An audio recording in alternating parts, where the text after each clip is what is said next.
enweghị for the past 50 years. For the past 60 years, for the past 70 years, anyị nwere n'onwe.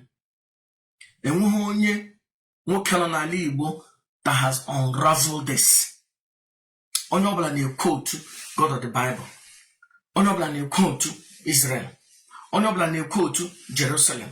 Onye ọbụla na-quote Jesus Christ. Nobody has been able to unravel that na anyị iwu ndị eriri na eriri anyị ọrụ. Nobody has been able to unravel it till Chiukwu akpọta m and m bịara ka m kụziere nnụ ka nnụ ihe m gwara gị gaa mee more research. Werekwanụ ka pastọ gị na nne gị na nna gị kọrọ na gị gaa mee research ma wee eziokwu. Now, the worst thing in Christianity is not made for you to research. It's made for you to study ihe akọrọ na gị buru energy. Achọghị ha ka ije jụwa. No. Or this statement of faith, the Philippians dere. All ihe onye ọbụla ji to today.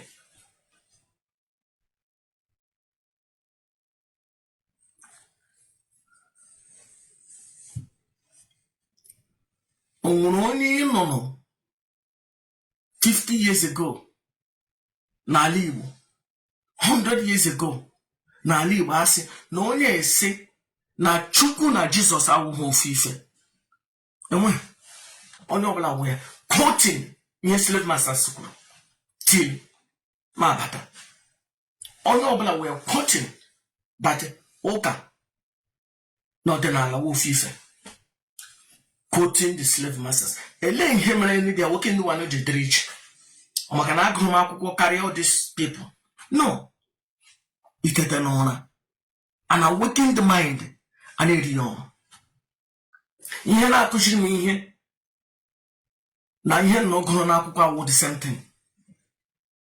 Ihe na-agba m okwu na ihe ndị na-akụziri nnụ ihe dị na Bible. Ọnwụ otu ihe.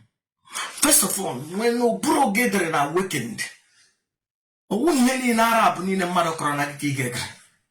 Mmadụ na-akọrọ na gị ihe gị na-ege. Oke ụbụrụ gị na-agbaghịsị gị na gị ekpekwala ihe n'ihe agwụ ya. And awakened mind ga na-eri ya ọnụ. Enweghị onye nọ n'ala Igbo for the past 100 years si na Chukwu na that idiot a na-akpọ Jesus Christ awụ ofu ife.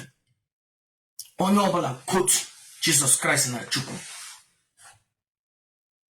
Ndị Igbo, Chukwu anyị wụ mmụọ nọ n'ala Igbo anyị. Mmụọ anyị gbakwutere mgbe anyị nọ na nsogbu. Mmụọ anyị gbakwutere mgbe a na-achụ anyị ọsọ. Amamebe eshi chụrụ anyị. Eshi Egypt chụrụ anyị. Eshi Namibia chụrụ anyị. Ebe ọbụla eshi chụrụ anyị thousands and thousands of years ago. Anyị agbakwute n'ala Igbo. Mmụọ nọ n'ala Igbo enye anyị udo. Mmụọ nọ na Anambra na udo. Peace. Nye anyị Ekwensu, the God of war. Nye anyị ọha jọkụ. Mmụọ a na-eji akọ nri.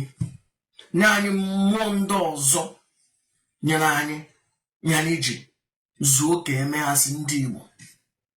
Before ndị ọcha abịa, anyị enwere Chukwu.